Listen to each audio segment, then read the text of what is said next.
The Vrexathi had no word for fear. They had never needed one for 3,000 years. They had moved through the galaxy like a storm that never ended. They were massive creatures, each one standing taller than a building, covered in black shells harder than any metal. Their ships were not machines but living things grown from flesh and bone, carrying thousands of warriors across the empty space between stars. Every species in the galaxy knew their name. Every species had lost something. To them, worlds, colonies, entire civilizations had vanished into the endless hunger of the Vrexathi swarm. They did not conquer, they did not negotiate, they simply consumed, and when they were finished with a world, nothing remained but dust and silence. The galactic conquered had formed because of them. 12 different species, some of them ancient enemies, had put aside their differences for one simple reason: survival. Together they had tried everything to stop the Vrexathi. They had built weapons that could crack planets. They had created diseases designed to kill only the invaders. They had even sacrificed entire colonies, billions of lives, hoping to slow the swarm down. Nothing worked. The Vrexathi adapted to every weapon. Their bodies changed, grew stronger, learned to resist whatever was thrown at them. Their hive ships healed from any damage. Their warriors felt no pain and knew no retreat. They were in every way that mattered perfect predators. The galaxy had accepted this truth long ago. And GT snorts. And GT, the Vrexathi could not be stopped. They could only be delayed, avoided, or mourned. High Admiral Vethnar of the Conquered Defense Fleet stood on the bridge of his flagship, staring at the holographic map of the galaxy. He was old for his species, his blue scales faded to gray, his eyes tired from decades of fighting a war that could not be won. Behind him, his officers worked in intense silence, tracking the movement of the latest Vrexathi swarm. They have changed course, his tactical officer reported. They are no longer heading toward the Keshari colonies. Vethnar felt a moment of relief, quickly replaced by guilt. If the swarm was not going to Keshari, it was going somewhere else. Someone else would die instead. Where? He asked. The officer touched his console and the map shifted, zooming toward the outer edge of the Orion Arm. It was a remote region, far from any conquered territory, largely unexplored. The map showed a single yellow star with several planets orbiting it. This system, the officer said, our long-range sensors detected primitive electromagnetic signals coming from the third planet several cycles ago. We believe it is home to a pre-spaceflight civilization. Vethnar closed his eyes. Another species that would never reach the stars. Another world that would be consumed before it ever knew the galaxy existed. He had seen it happen dozens of times. It never got easier. Do we know anything about them? He asked. Very little, Admiral. They call themselves humans. They appear to be carbon-based, oxygen-breathing. Their technology is primitive, chemical. Rockets, basic computing, nuclear fission. They have not even colonized their own moon yet. How long until the swarm arrives? At current speed, approximately 18 standard cycles. Vethnar turned away from the map. 18 cycles, not enough time to evacuate a planet, even if the Conquered had the ships to spare, which they did not. Not enough time to mount a defense, even if such a defense were possible, which it was not the humans were already dead. They simply did not know it yet. Send a warning drone, he ordered. Include all our data on the Vrixathi. Attack patterns, weaknesses, everything. We know. His communications officer looked up. Confusion on her face. Admiral, what is the point? They do not have the technology to fight back. They do not even have faster than light travel. The drone will arrive after the swarm does. Send it anyway, Vethnar said quietly. We owe them that much, a chance, however small, to understand what is coming. Perhaps they will find a way to save some of their people. Perhaps they will not, but we will not let them die in ignorance. The officer nodded and began preparing the drone. Vethnar returned to studying the map, watching the red dots that represented the Vrixathi swarm move slowly toward that small yellow star. He thought about the humans going about their lives on their little blue world, unaware that death was sailing toward them through the void. Did they have families, art, dreams of one day reaching the stars? It did not matter.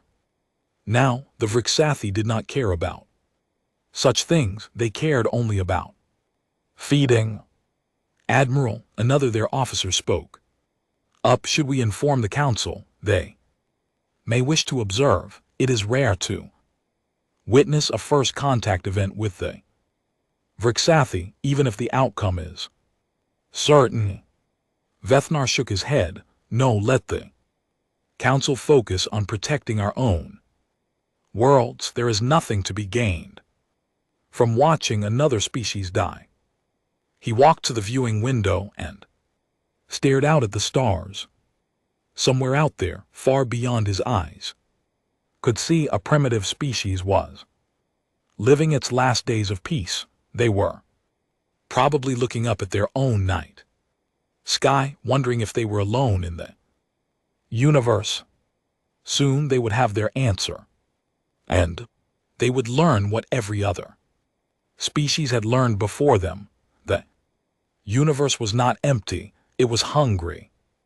The Vrixathi swarm continued on its course, millions of warriors sleeping in their living ships, dreaming of the feast to come. They had consumed hundreds of worlds. They had destroyed civilizations older and more advanced than humanity could imagine. This new species would be no different, just another meal in an endless banquet. That was what they believed. That was what everyone believed. But the Vrixathi had never encountered humans before, and humans were not like other species. Humans had not evolved on a gentle world where life was easy. They had crawled out of the mud on a planet that tried to kill them every single day. They had survived ice ages and plagues and predators and each other. They had learned long ago that the universe did not care about them, and they had decided to make the universe care. The Vrixathi did not know this yet. They would learn. The first Vrixathi ship entered the solar system on a Tuesday morning, Earth time. It came out of faster-than-light travel near the orbit of Neptune, a massive living vessel nearly 2 km long, its organic hull pulsing with a slow, terrible heartbeat. Inside, 10,000 warriors stirred from their sleep, tasting the electromagnetic signals that filled this system. Radio waves, television broadcasts, the chatter of a species that did not know it was being hunted, the hive mind that controlled all.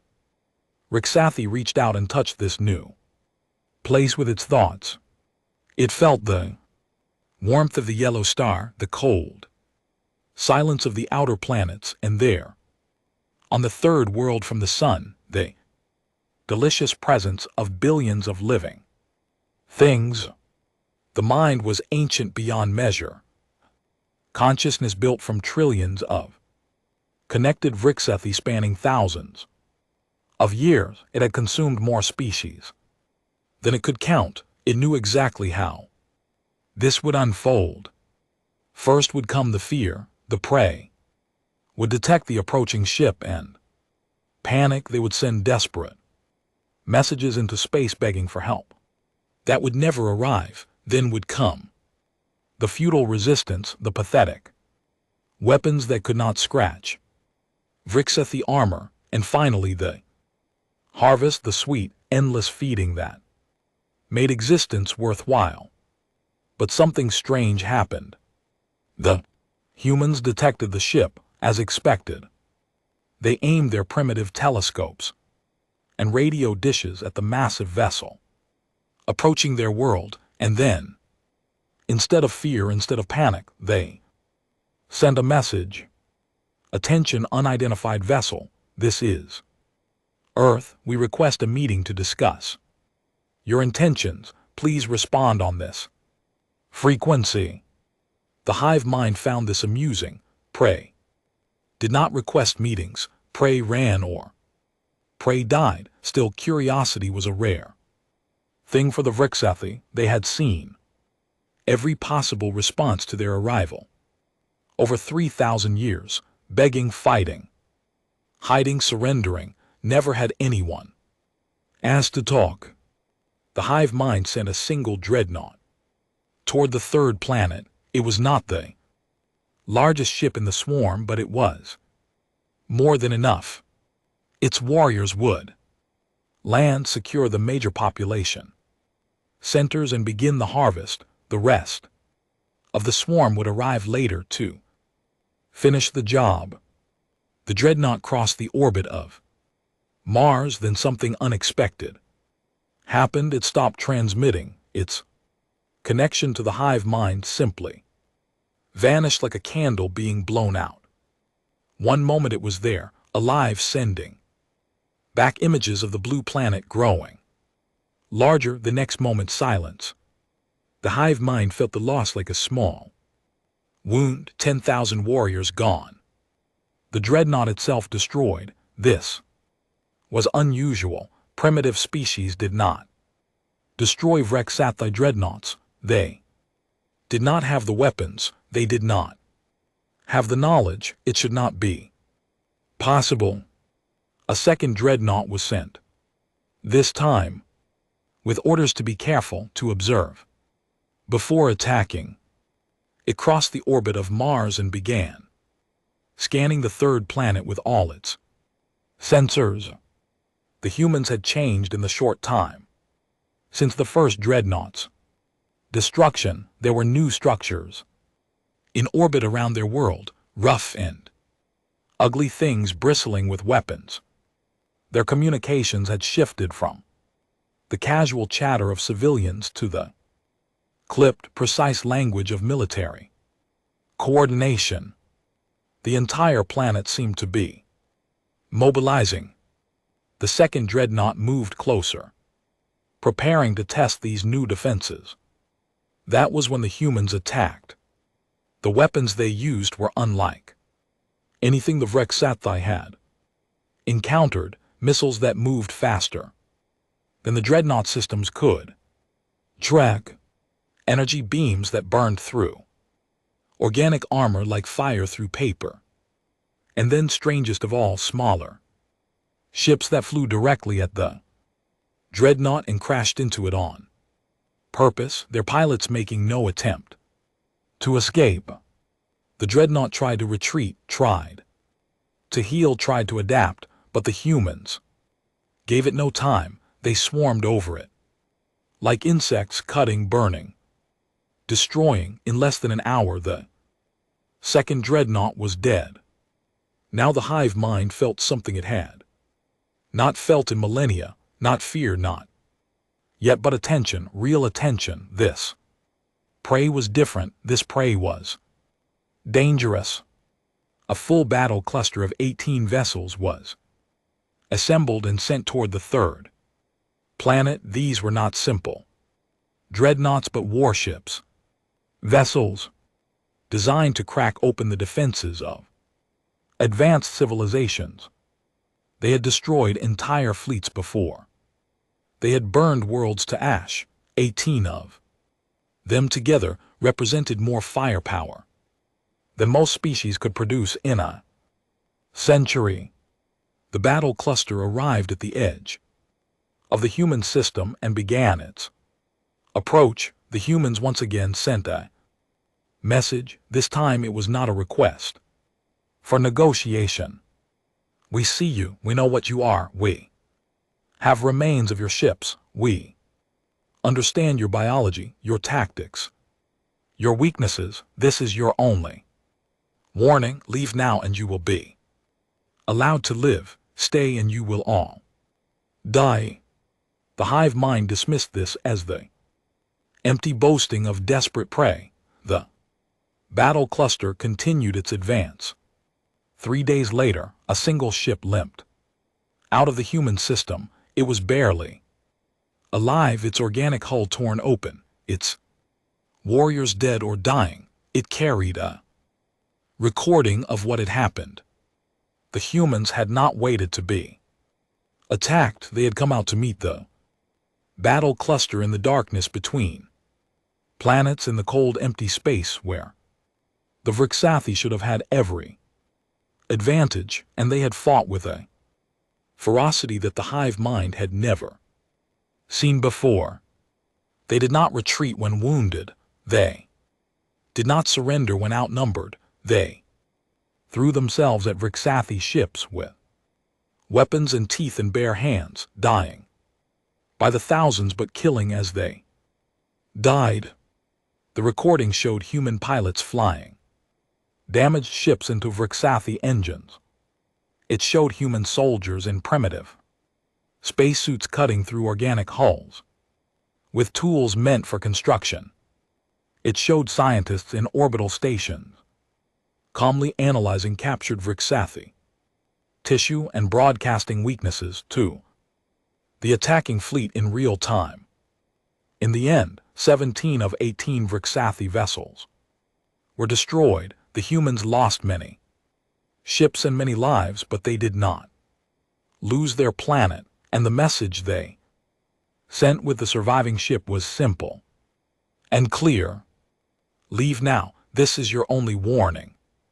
For the first time in 3,000 years, the hive mind felt something very close to fear. The conquered intercepted the fleeing Vrixathi vessel 3 days after it escaped the human system. High Admiral Vethnar himself led the boarding party, his soldiers moving carefully through the dying ship, their weapons ready for any surviving warriors. They found none. Every Vrixathi on board was dead or close to it, their massive bodies broken and burned, their black shells cracked open. In the heart of the ship, they found the memory core.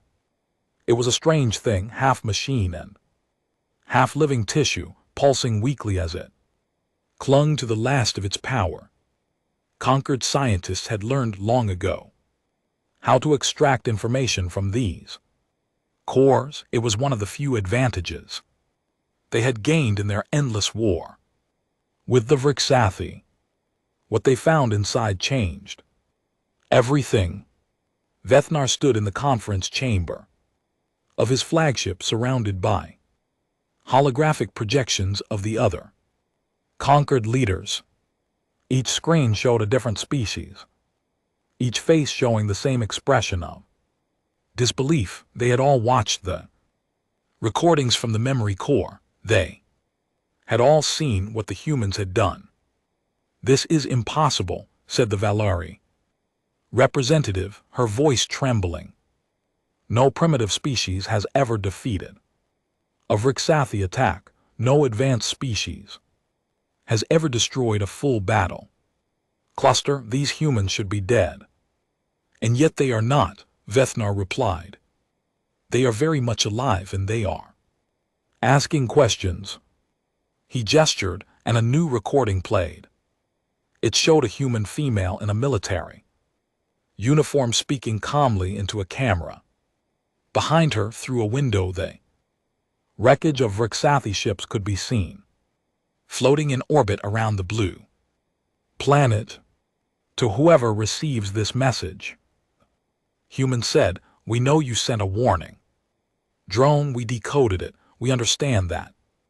The creatures who attacked us are called Vriksathi and that they have destroyed many civilizations before ours. We have questions we want to meet."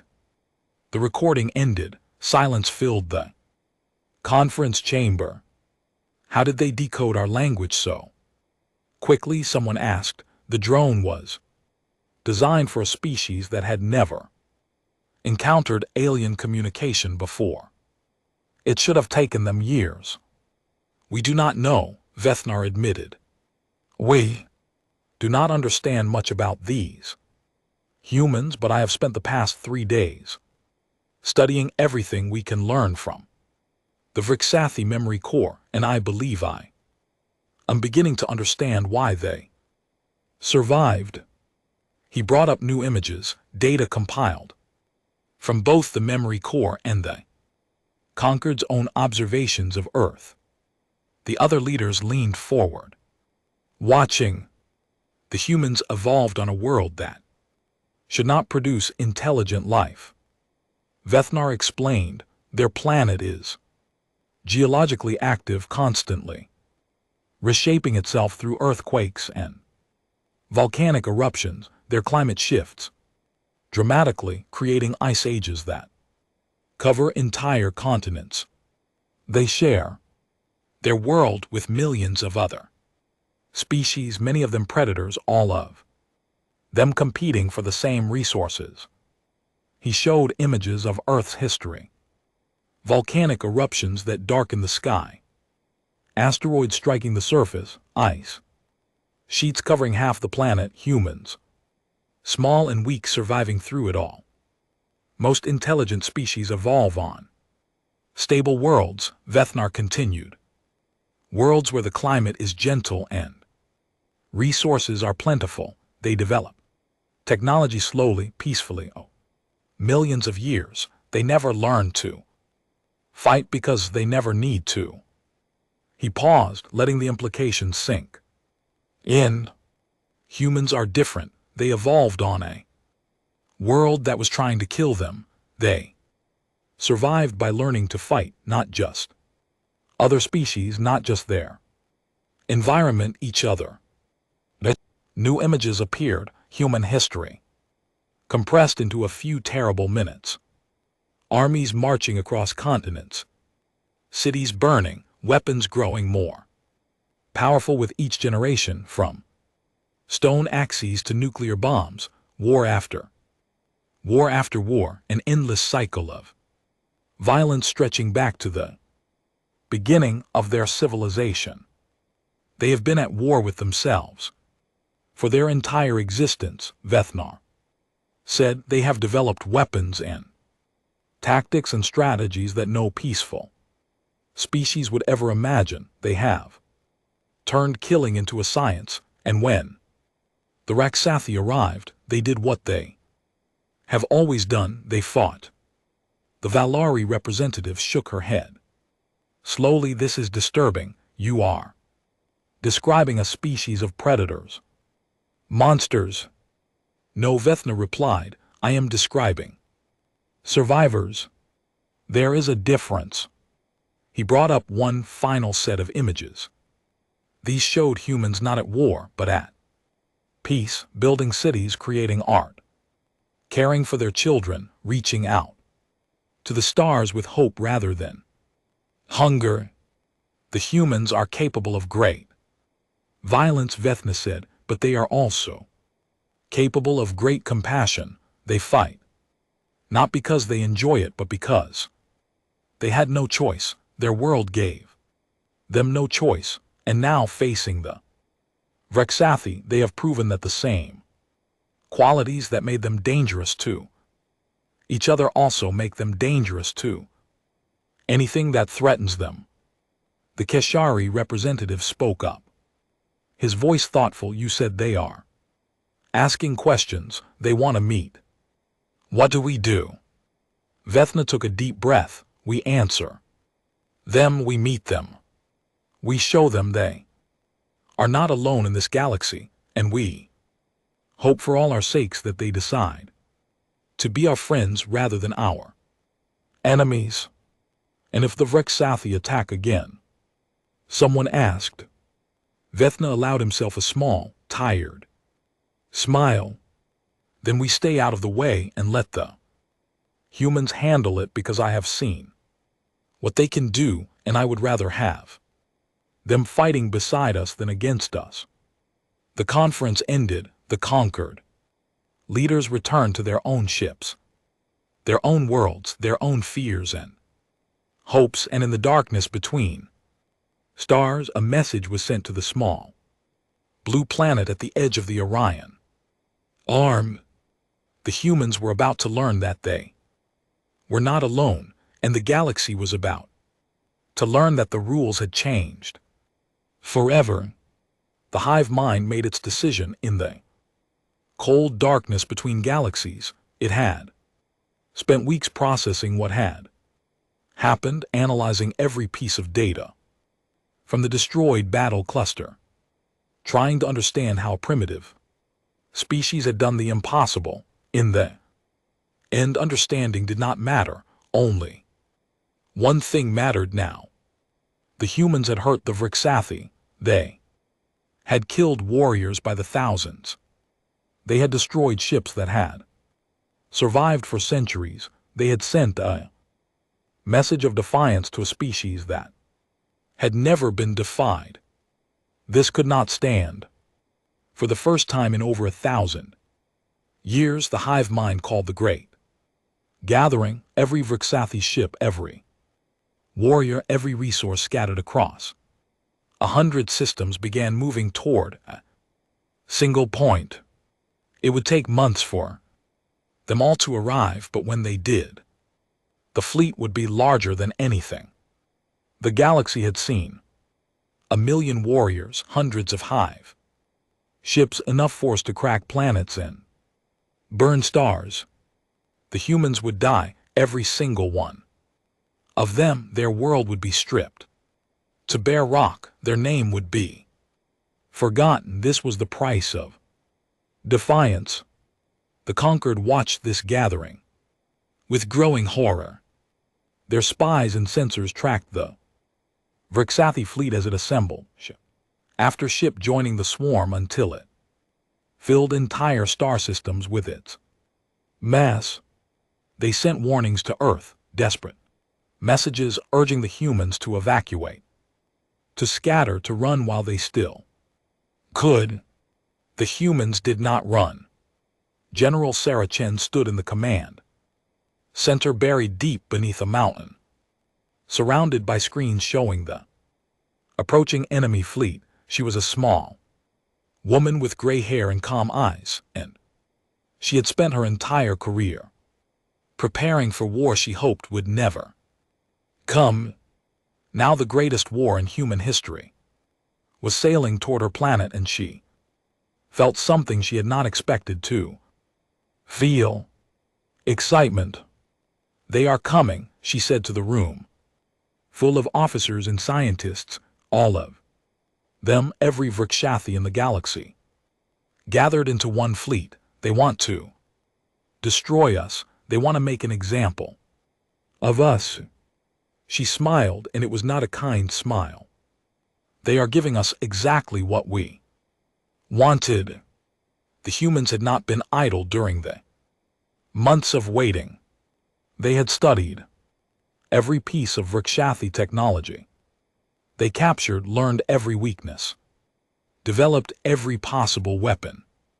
They had built shipyards in orbit around Earth and Mars, producing vessels at a rate that would have taken other species centuries.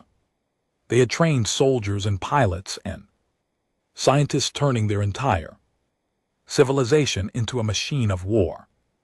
And they had made a plan. The Vrexathi are strongest when they can overwhelm their enemies with Numbers, General Chen explained. They swarm, they adapt, they consume, but they have never fought a species that plans as we do. They have never fought a species that understands sacrifice.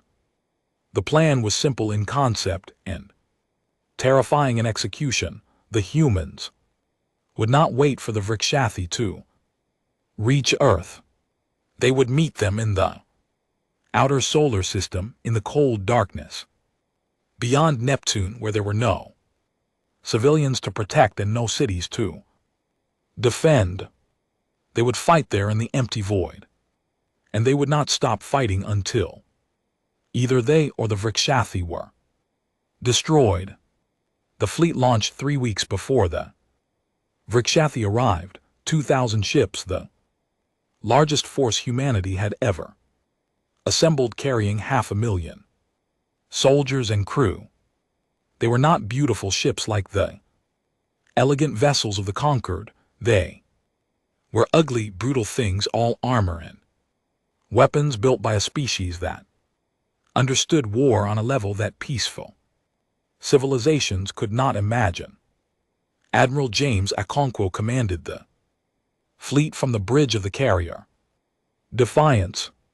He was a tall man with a shaved head and scars on his hands from a dozen past battles. As his ships took position in the darkness of the Kuiper Belt, he looked out at the stars and thought about what was coming.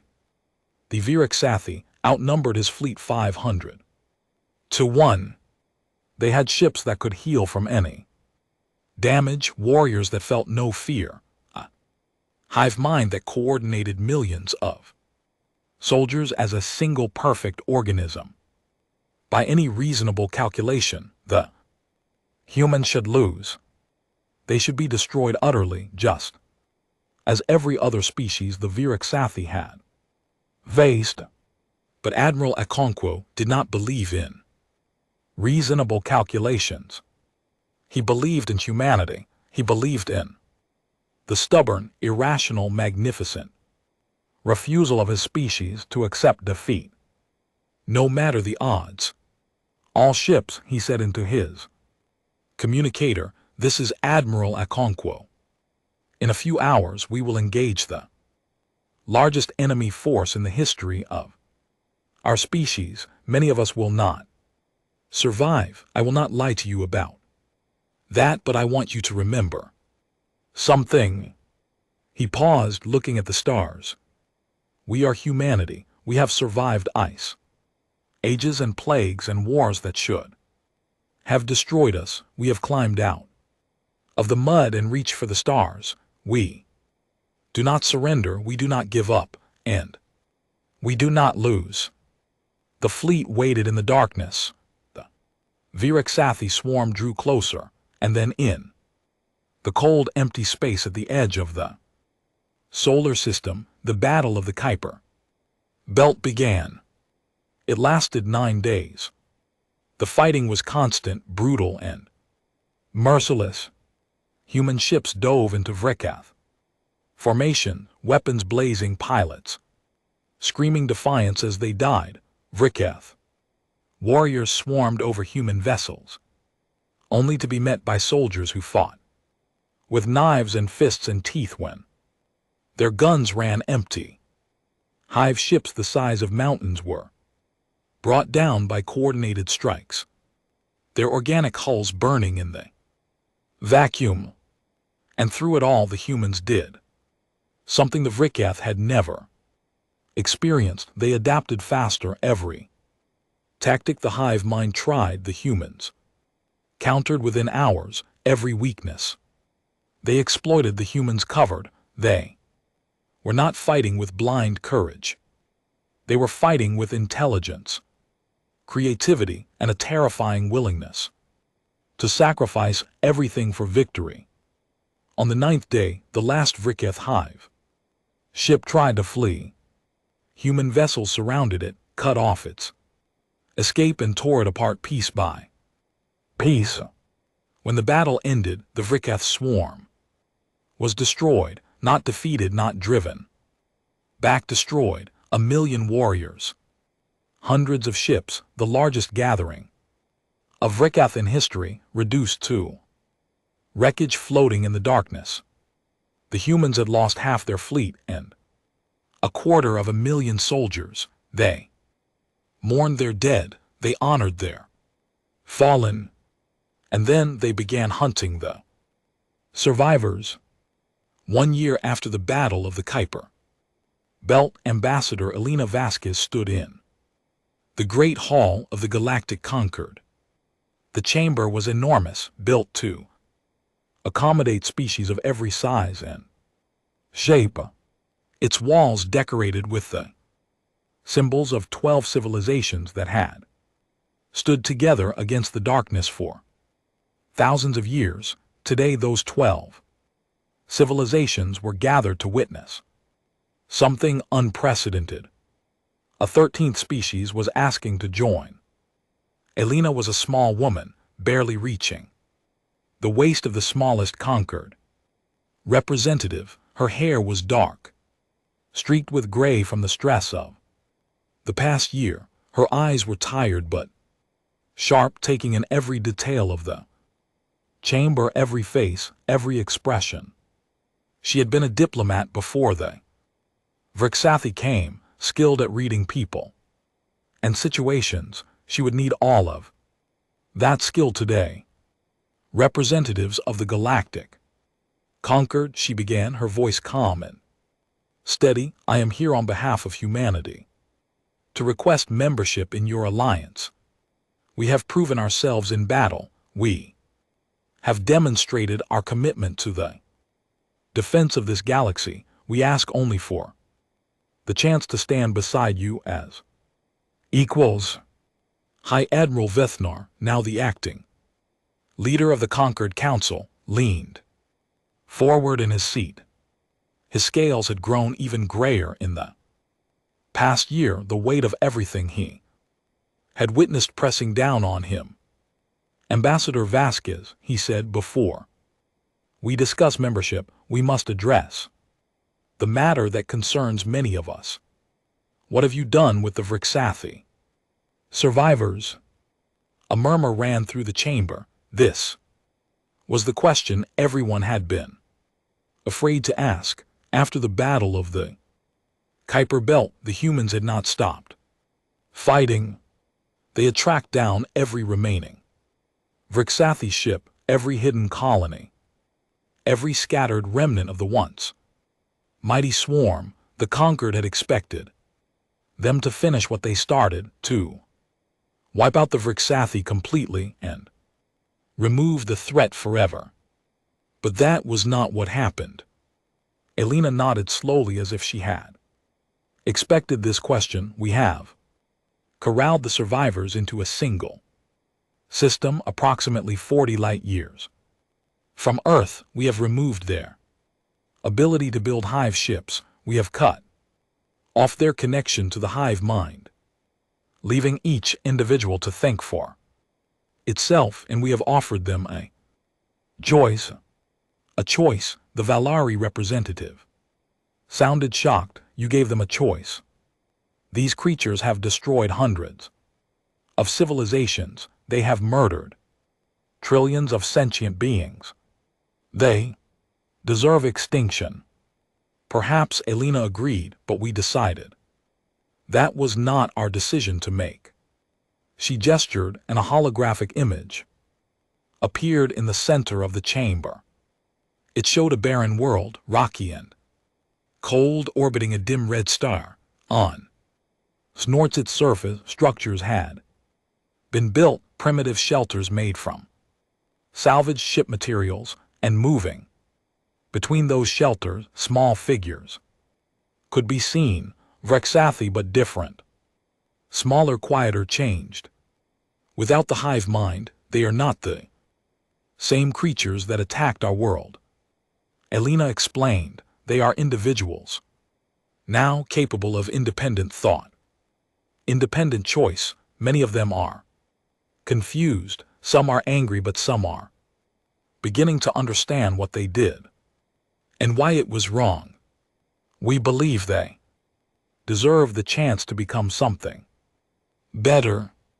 The chamber erupted in argument. Some representatives demanded that the humans finish the job, destroy the Vrexathi completely. Others praised human mercy, calling it a sign of true civilization. Still others worried about what would happen if the Vrexathi recovered, rebuilt, returned to their old ways. Elena waited until the noise died down, then continued. We are not naive, she said. We have placed monitoring systems throughout their system. We have weapons ready to destroy them if they ever threaten the galaxy again, but we will not commit genocide simply because it is easier than the alternative. That is not who we are. High Admiral Vethnar studied her for a long moment, his ancient eyes searching her face for any sign of deception. He found none. Ambassador, he said slowly, I have lived a very long time. I have seen many species rise and fall. I have watched the Vrexathi consume civilizations that were older and wiser than your own, and I have never seen anything like what your people have accomplished in the past year. He stood, a gesture of respect in his culture. You defeated an enemy that could not be defeated. You showed mercy to those who showed none, and now you stand here, asking to join an alliance that did nothing to help you, offering your strength to species that had given you up for dead. He paused, looking around the chamber at his fellow representatives. I do not fully understand humanity. I am not sure anyone does, but I know this. I would rather have them as allies than enemies. I vote to accept their application for membership. One by one, the other representatives added their votes. Some were enthusiastic, seeing in humanity a powerful new ally. Others were reluctant, frightened by what humans were capable of, but in the end the vote was unanimous. Humanity was welcomed into the galactic concord. After the formal ceremony, Vethnar approached Elena privately. They stood by a window looking out at the stars, two small figures against the vastness of space. I must ask you something, the old Admiral said. Your people have accomplished the impossible. You defeated the Vraxath.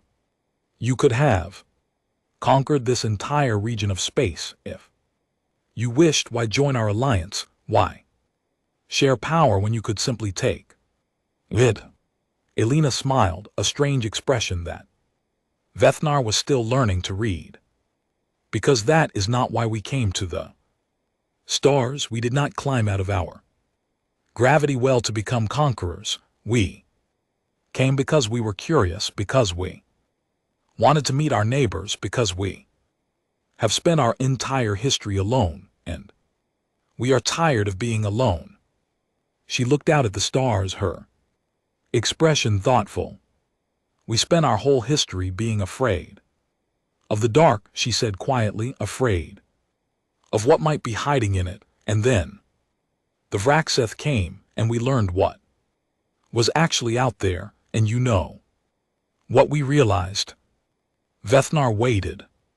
Elena turned to face him, and her smile grew wider. The dark should be afraid of us, but that does not mean we want to be monsters. We want to be friends. We want to build something better than what came before, and we hope you will help us do that. The old Admiral looked at this small, fierce creature from a world that tried to kill everything on it. He thought about all the species that had fallen to the Vraxath, all the civilizations that had never had the chance humanity had. And he thought about the future, a future where humanity stood beside the other species of the galaxy, not as conquerors or protectors, but as equals. I think, he said slowly, that this is The beginning of something very interesting. Elena laughed, a sound that Vethnar found surprisingly pleasant. Admiral, she said, you have no idea. And somewhere in a cold system far from Earth, the remnants of the Vrexathi looked up at unfamiliar stars and wondered what they would become next. The galaxy had changed, the old rules no longer applied, and at the heart of it all, a small blue world circled a yellow sun, its people looking up at the night sky with eyes full of hope and wonder. And just a little bit of warning. The darkness had learned something new. Humans were watching, and they were not afraid.